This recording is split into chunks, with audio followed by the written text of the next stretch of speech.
Welcome to the Beats WonderCon 2025 coverage sponsored by The Buzz.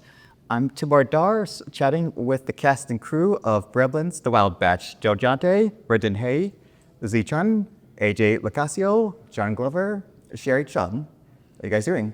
Good, how are you? Swell. First, I have to congratulate you on your recent Emmy win for casting. I heard geek out about actors Kim and Sarah Doonan.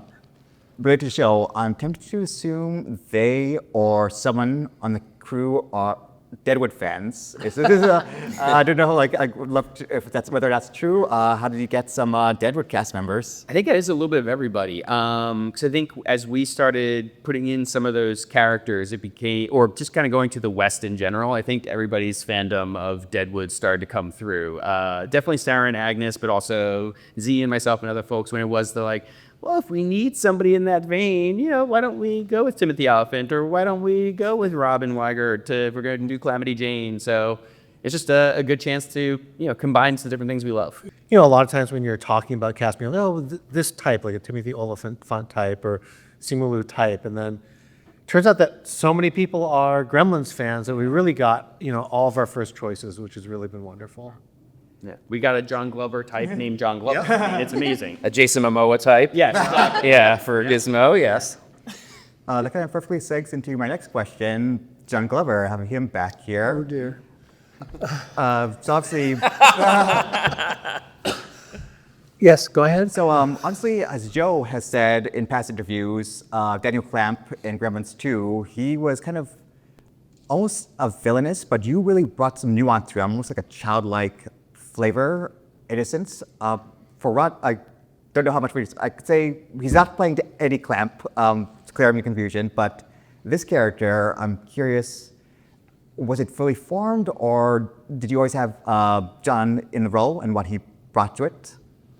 Was always John in mind for this role, because we knew from the get-go, we always want to try to bring back folks from the movies in there, and Joe early on was like, John would love to. Like, you volunteered John, I think even before anything else. So, Thank you very much. I appreciate that. so Shucks. and it was, as a humongous Gremlins 2 fan specifically, it was like such a delight. Like, yeah, of course, we want to find a spot for John. And then as we started talking, and Z and Anna Christopher, the writer of that episode, had the ideas of like, there might be a way to link this to the clams. And then it was like, here's our chance then to work with John, work with this idea, put it all together. So it was written with you in mind. Well, shucks.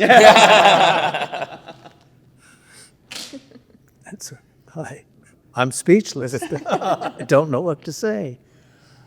It's funny, I think I was watching an interview in preparation, how for Gremlins 2, it filmed, I think it was like 50, you said it like you filmed so close to where you lived, like 50 minutes away from where you lived at the time, right? Yes. I'm curious. Walk over. Did you have to go, was this a voice recording at home, or did you have to go in the studio? The studio, was a block away from me, so I walked over. So even closer. I was just saying. So we beat that record then, yeah. Oh, really? Possible. Yeah, a lot of the show was actually recorded during the pandemic, and so we were there was a combination of either just making the studio safe or people recording in their closets. So we've basically done every actor's closet at this point. I have a ranking. A lot of Darth Vader outfits in mind. Yes. Yeah. It's funny, I think directors and producers, they have relationships with actors. Joe, obviously, so many actors appear in your films. Dick Miller, Robert Picardo. I just forgot until recently. AJ, you and Brendan worked together on the cruise. Yes. I'm curious if that you auditioned regularly, or you had him in mind, or was there? I was on the show before he was. That's true. So thankfully I can say there's no nepotism in that case. But yeah, we worked on The Croods and Harvey Street Girls, and we've just been around each other a lot. We're just friends. But I was on the show, and then I found out because we met, and you were like, yeah, I'm trying to find an executive producer. And I was like, oh, I wonder who that'll be. And then he shows up, and I was like, yes! So, yeah, it was just kind of a happy accident. Yeah. But in the best way. Yeah. Sherri, you're the composer. I think it goes without saying, Jerry Goldsmith, one of the best in the business. Joe, you can obviously testify to that. His music runs the gamut. If you look at the different stuff he's done, it's not just Gremlins, there's Planet of the Apes, and the Universal theme, that's iconic. For you also have quite a diverse resume.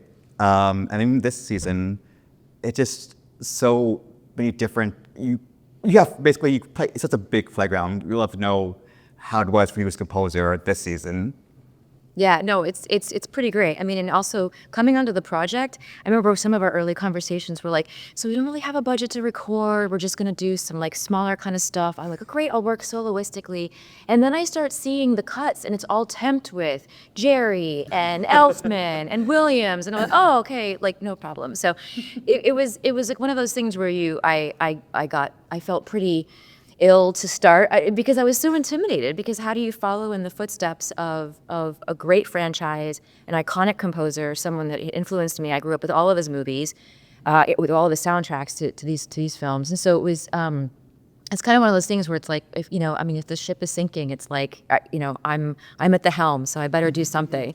So it's something like this, something like Gremlins, something like an Amblin sound, and certainly the world that Dee and Brendan really set up really just allows for any composer to just have an incredible playground and just really explore and lean into the emotion. And it was kind of a dream come true.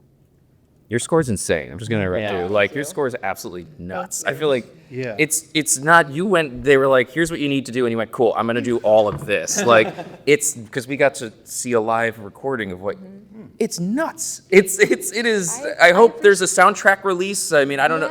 Because it's hearing your stuff in person, I was like, you didn't have to go that hard. It's incredible. Sorry, I know you were just like, yes, I'm very thankful to be on this, but I really appreciate that. It's insane. And to the credit of these, really of everybody.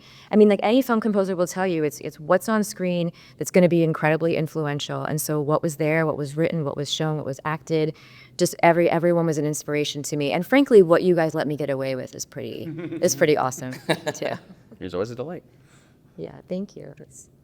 Sorry. We should also congratulate Sherri for her Emmy nomination. Oh, yay, hey, congrats. Thank you. Fancy. Congrats to the entire show. It's a shared acknowledgement. Sherried acknowledgement. A shared acknowledgement. Don't do that again. Sorry, I'm sorry. Yeah. It's good. Yeah.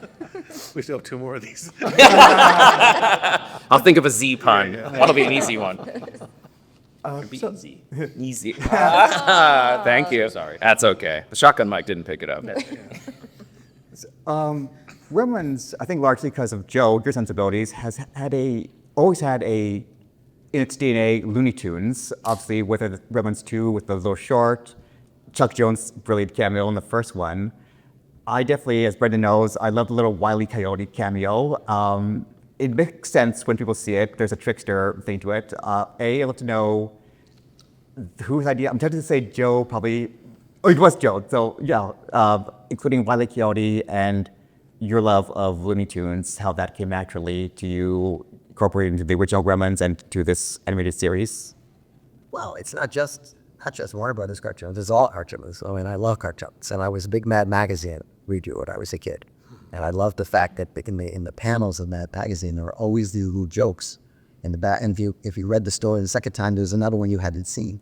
And so since you have to make these movies and watch them over and over, I always thought, well, I should put some more things in the background here for myself, because I'm going to have to go to a mix, so I'm going to have to cut it, I'm going to have to keep watching it, and I want to surprise myself. So there's a lot of little gags and things, and now they call them Easter eggs. Because they didn't used to call them that. And there's a bunch of those in this show.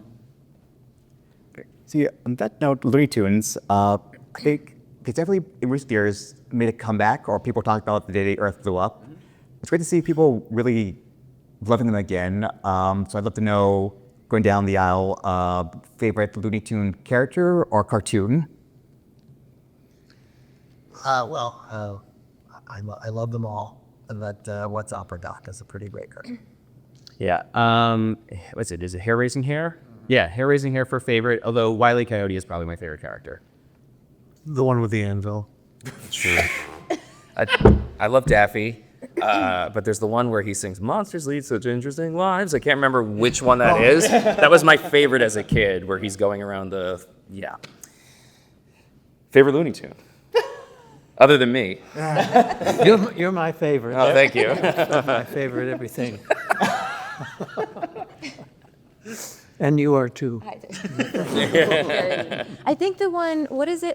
It's Bugs Bunny and he's conducting, obviously. That's the one. I don't That's what's opera doc? Is Isn't that- that what's A few of them. or that's all of those ones. Yeah. The Hollywood, oh yeah, yes. Which You was- would like that one. Which was particularly funny, like when I moved out to LA and I'm like, oh, all these things. And, All these references. all these references. Are now in I Looney understand Tunes. it. Yeah. Hollywood Bowl. So finally, it's always interesting with shows. You obviously want to keep it going. You don't always want to keep it on a concluded, give some finality. You want to leave it open enough. I don't want to say too much about the ending. I will say it wraps it up, but it does leave it open. I'm curious, Brendan. Is it the end? Is it the end? So curious. Is there more in store, or do you have a future plan? Hopefully. We'd love there to be more. Yeah, we would love there to be more. Z and I especially have had a lot of plans. I mean, yeah, you've had. Yeah, season 1 was about how Gizmo met Sam Wing and their adventures together with Elle, and season 2 shows them coming to the U.S. for the first time. But between season 2 of Gremlins and the start of Gremlins the movie, there's so many years and there's so many stories to tell. And we'd be very excited to do more. Yeah.